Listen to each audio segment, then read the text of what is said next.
India and Israel has a very strong relationship, not only in the politics, also people-to-people contact. Now today, the business-to-business contact is going to be a standard. Israeli business delegation is in India. Business delegation is also accompanied by the Minister of Economy, Mr. Barkat. I try to understand from the Minister that what is the status of the I2U2 currently.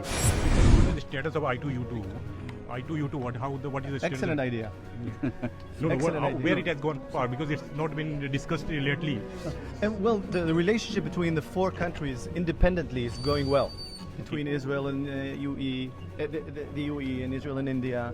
And so I think that the more time will flow, you will see that the relationship and the bonding has a lot to offer, because the UAE and Israel are small but well positioned. The American and the Indian economies are large and very complementary.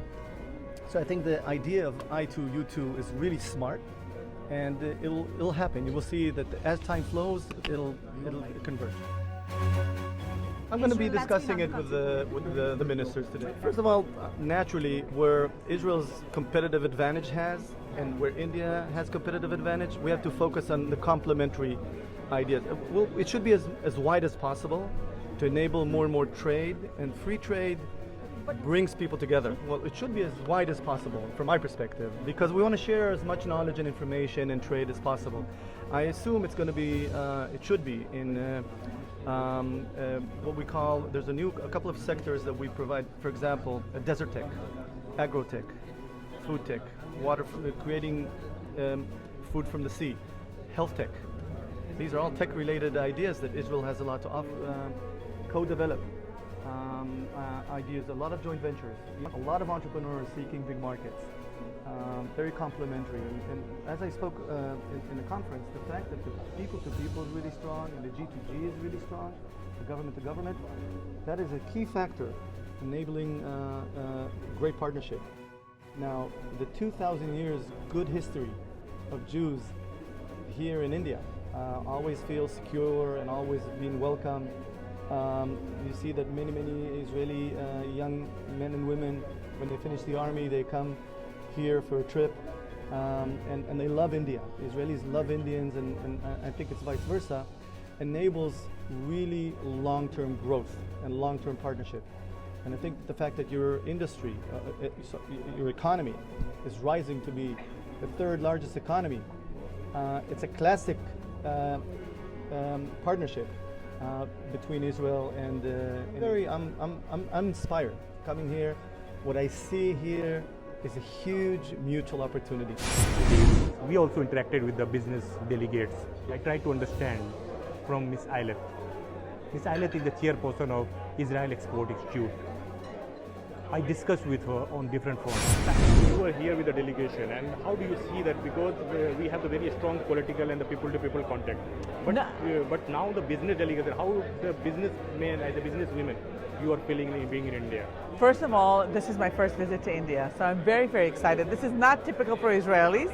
I didn't go to the after-army trip in India. I went to school immediately, but I'm very excited to be here. I feel it's so natural to be with Indian peers, and it's so heartwarming. I'm so happy to meet peers that have been to Israel and visited the Export Institute just a few months ago, to a fantastic delegation involving India, the UAE, and Israel, and that was great. I think we are scaling up, and it takes time. I've been asked about the low-hanging fruits, and I think initially the low-hanging fruits were mostly security, because that's usually the easiest thing. Israel, is so high. Unfortunately, we need to be the highest and the top in every term in security. But I think now we are getting into more and more businesses that are of crucial need in India, and also Israeli technologies need a place like India. You're going to be the third economy in the world. Last economists have defined India as the fastest growing economy in the world. We have so much to do here together. And I think this is the scaling up, because if once upon a time, even I, as I said, I'm the head of the Export Institute and I'm an industrialist myself, and you would think naturally, okay, so how am I going to push my technology to India, or how am I going to export my technology to India? But I don't think that's a question anymore. I think the question is, how do we do it together? Right. How do we create joint ventures?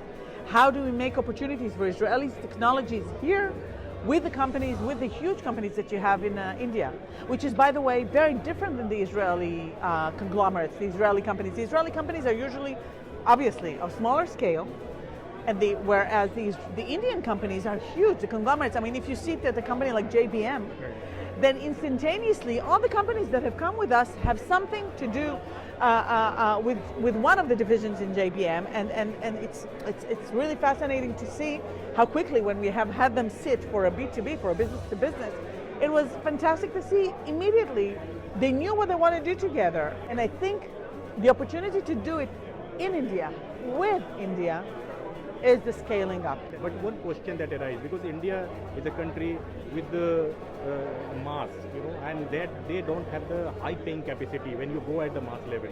Most of the people are the rural. But when we see in agricultural contribution from Israel, we see lots of excellent, ideas and other things. But that cost effectiveness, that is the challenge that the people are facing. How Absolutely. it will go to the larger scale when it is not affordable? This is a very, very good question. Again, I come from agriculture. I come from, originally I come from water, from irrigation. So I have faced this problem in India, in the rural areas. That's a challenge. Yeah. That's a challenge. But but another challenge is to educate the farmers in India that if they use better products, eventually they're going to get better yield. Now I know that sometimes at the end customer, that's not an easy pitch, But I see it, we do it in South America, we do it in other places that like Israeli products when it comes, again, we're speaking specifically about agriculture. It is so crucial to have that yield. For instance, we have a company here, Solar Drove, that cleans the panels, the solar panels. Now, if you understand that you pay a little bit more, but you get better use of electricity because the solars are cleaner, this is an opportunity. No question, if we will be able, some of the companies, we will be able, to manufacture in India, to follow Narendra Modi's Make in India. Maybe that will make it a little bit more affordable. But I've got to say, I'm the head of the Export Institute, so I'm in charge of exporting, not in charge of moving moving factories to India. But I do understand that is part of the joint venture that we are talking about, and it needs to see how both sides make the best of it. And we see lots of issues due to Ukraine and Russia war, and that is creating food insecurity across the world. And you are the player in agriculture and other equipment and support. How do you see what are the solution could be in this situation? That's fascinating that you would ask that. I think in many respects, India is in a better state than a lot of the countries that I see, because in most countries you don't see farmers anymore. They don't know how to produce their own food, okay? Even in Israel, we don't have the amount of agriculture that we used to have. We have much more agtech, agricultural technology, rather than actual products. But we know how to produce them, okay? In that respect, I mean, we're also in a better state than most of the world. We are, at the Export Institute, we are on a daily engagement with companies in the food tech arena. I can tell you that, for instance, that the Emirates are mostly interested in the food tech issue because they really have a challenge with making sure that their people will be able to be fed, eventually.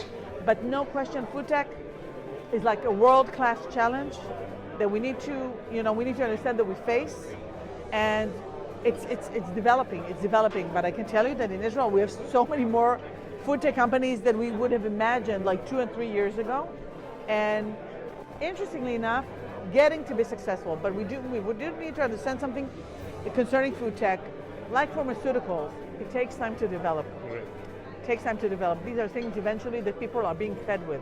So you need to be a lot more prudent and really understand, what you're doing with what eventually people around the world are going to be feeding on. So in that respect, I think there's a lot that India and Israel can do together, again, with your manufacturing abilities. But also, it's fascinating to see what India has been going through, the developments that you have been going through, I think, are like clicking, like Lego, like 2 cubes of Lego, like this. India, how do you see Africa as a market? So Africa is a huge market. You know that we have signed, Prime Minister Netanyahu signed the Abraham Accords 2.5 years ago. With the UAE, the trade relationship is amazing. It's, the UAE in 2 years, in less than 2 years, become one of the 25 largest markets for Israel for export. We also import quite a bit, but a lot of it is export, and we see all these opportunities with Africa, evolving. For instance, we are going to be in an exhibition in Morocco for the first time in Siam in May. The first time that Israeli companies are going to be exhibiting their abilities in Morocco. That's not trivial. We couldn't. Morocco is special because we had certain relationships with, but still, And Morocco is also an incredible gate to Africa. I think Africa is an issue which the world must address. We see what China is doing in Africa, and we see that the challenges, the African population has exceeded 1 billion people. And they don't have, unfortunately, they don't have the abilities that you have or anyone else in the world has. And if the world does not address the African issue, I think we have a major problem in the future. So we are working very, very closely. I can tell you the Ministry of Economy has commercial attaches, I think at least in 3 or 4 countries in Africa. And we are hoping to work very, very hard because this is not just, I think this is a worldwide interest to help Africa. Thank you so much for talking to us, and I think that you are helping India and African countries as well. And we are going to learn lots of things, not only to achieve the food security, also in the different technologies. Absolutely. Thank you. Thank you so much. I visit India a lot. I think at least on a monthly basis, because Finergy is quite established already in India.